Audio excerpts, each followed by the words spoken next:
Ever get that like almost ironic feeling? You're surrounded by people, maybe even celebrating something big, but deep down you feel kind of empty, Yeah, lonely even. It's like we're hardwired to crave something more, like real connection, not just, proximity. right. So today we're really diving deep into that human need for connection, why it's so important, and what happens when we try to fill that void with, well, the wrong things. It's really fundamental. Absolutely.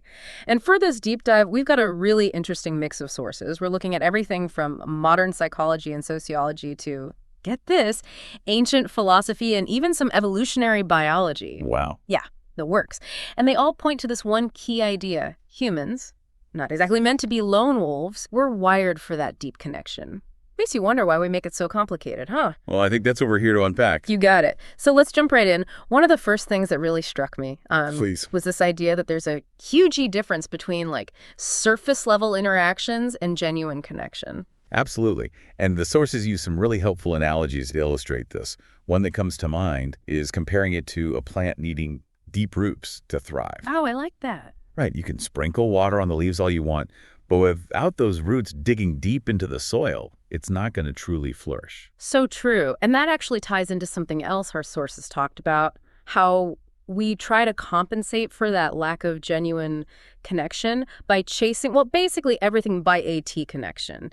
That constant striving for external validation, the bigger house, the fancy title, thousands of followers who may or may not actually care about what you have to say. It's so tempting to think those things will fill the void, isn't it? Totally. Like, oh, if I could just get that promotion, then I'll be happy. Yeah. But the sources were pretty clear. It's a bit of a mirage. Yeah. Like, you're chasing after something that ultimately can't give you what you truly need. Because it's external, right? It's seeking validation from outside ourselves instead of cultivating it from within. Exactly. And speaking of internal, one of the sources, a psychologist, I think, made this point about how this constant chase for external validation often stems from this underlying fear. Fear? Yeah, fear of not being enough, like not being smart enough, successful enough, attractive enough. Oh, wow. I felt that. Right. And so we end up on this hamster wheel of achievement, thinking it'll finally prove our worth. And it never really does it? Exactly. Because true worth comes from within, from those genuine connections we build with ourselves and others. And that actually leads us to another really important point our sources highlighted, the difference between, I guess, movie love and what they called real love. Yes.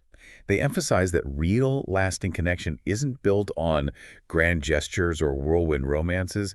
It's about the quieter, everyday moments of shared vulnerability and acceptance. Right. Like, it's not about always having it all figured out or being on all the time. Exactly. It's about feeling safe enough to be your most authentic self, flaws and all. It's about knowing you can share your deepest fears and wildest dreams without judgment. It's about being seen and heard for who you truly are, not who you think you should be, and feeling that same acceptance for the other person. Exactly. And finding joy in the simple act of being together, regardless of what you're doing. It's making me think about those relationships in my own life where I feel that kind of deep connection. Me too. And you know what? They all have this one thing in common. It's that sense of effortlessness.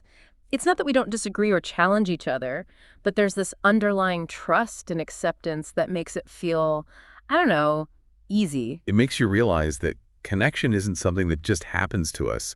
It's something we actively cultivate. Which is both empowering and, I'll be honest, a little daunting. Because it requires vulnerability. Exactly. It requires us to show up authentically, to listen deeply without judgment. And that can be scary. Definitely.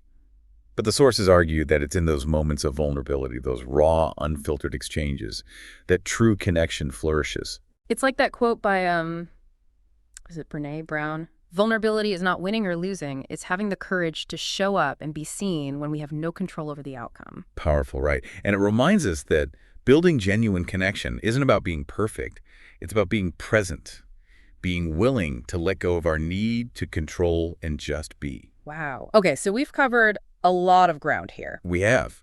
But I think the big takeaway is this. We all crave genuine connection. It's in our DNA. But somewhere along the way, we've bought into this idea that it's something we find externally, a bigger paycheck, a certain number of likes, whatever. And instead, we end up feeling even more disconnected. Exactly.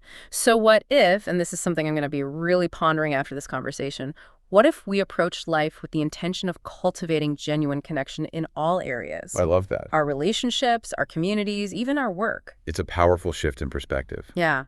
and one that has the potential to transform not just our own lives, but the world around us. Now, that's something worth striving for.